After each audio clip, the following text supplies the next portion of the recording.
Okay, so when you think of Thailand, what's the first thing that pops into your head? I bet it's something like the crazy busy streets of Bangkok, or maybe those absolutely stunning golden temples, right? Well, what if I told you that's just the tip of the iceberg? The story of this nation goes way, way back, long before any of that, to a time of powerful and, well, frankly, fascinating ancient kingdoms. So let's peel back the layers of time together. Yeah, that familiar image of modern Thailand, it's really just the newest branch on a very, very old tree. The roots of Thai culture, its art, its whole identity, they run deep. I mean, we're talking centuries of history, full of golden ages and, well, some pretty devastating collapses too. So it all begs the question, right? Who were the people who actually built these incredible ancient kingdoms? And maybe more importantly, what can their stories tell us about the Thailand we see today? All right, let's fire out the time machine and find out. Okay, first things first. Before we can even talk about Thailand, you've got to understand that this land wasn't always Thai. For centuries, it was actually home to other groups. The big one you need to know about is the Khmer. Their mighty empire, yep, the same folks who built Angkor Wat, they ruled over a huge part of this region. But then, around the 13th century, a big change started to happen. We see this great migration of Thai people moving south, out of what is now southern China. They found this fertile new land, they settled down, and they started to build their own powerful city-states. And that, right there, set the stage for a whole new era. And this migration, it led directly to the very first truly independent Thai kingdom. Its name? Sukhothai. People often call this period the golden age of Thai culture. And for good reason. It was a totally foundational moment for the nation's identity. You know, the name itself pretty much tells you everything you need to know. Sukhothai literally translates to dawn of happiness. How great is that?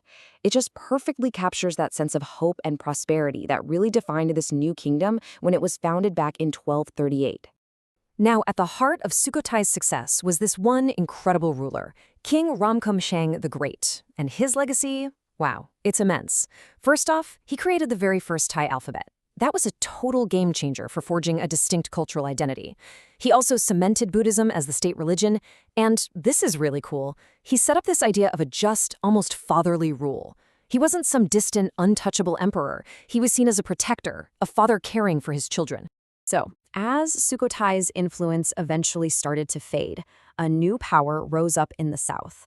And this wasn't just a new power, it was an absolute giant. We're talking about the kingdom of Ayutthaya. It would grow to become one of the wealthiest, most impressive cities on the entire planet. No exaggeration. So how did they get so successful? Well, a couple of key things. First, their geography was brilliant.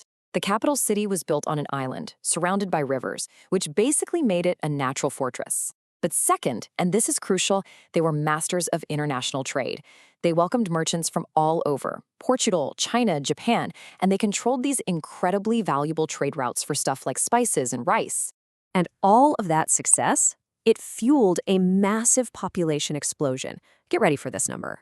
At its peak, the city of Ayutthaya was home to over 1 million people. Just let that sink in for a second. We're talking about the 1700s. This wasn't just some big city. It was a true global metropolis. And hey, if you want some perspective on that number, try this on for size. At its height, Ayutthaya was actually larger than London was during the same period. Yeah, so let's be clear. This wasn't some remote backwater kingdom. This was a true center of global power and commerce. But all good things must come to an end. After more than 400 years, 417 to be exact, of just incredible glory and wealth, disaster struck.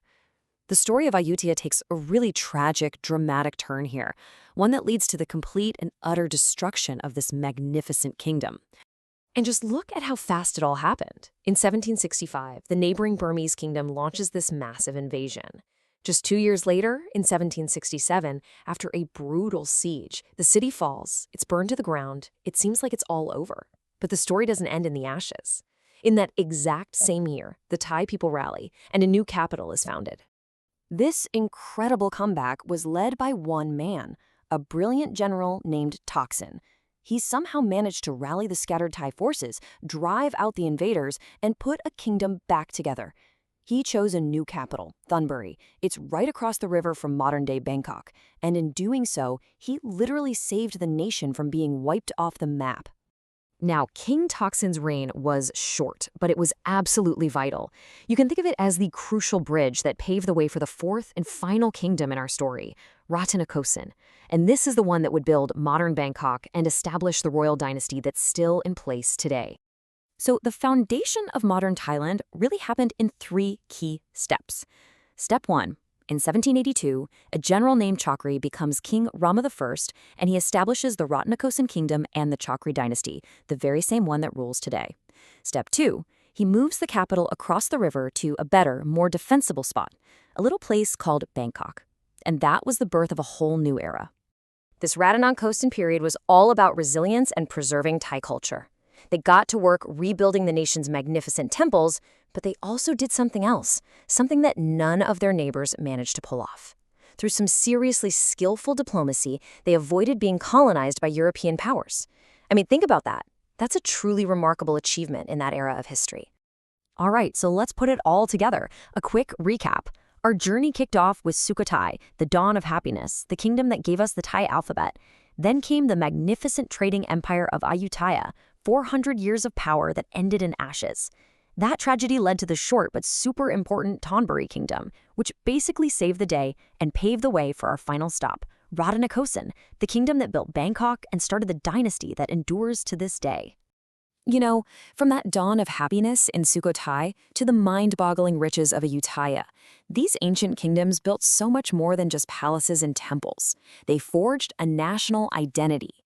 And their ruins, the ones you can still see today, they're a powerful reminder that even when the greatest civilizations fall, their spirit, their legacy, well, that can last forever.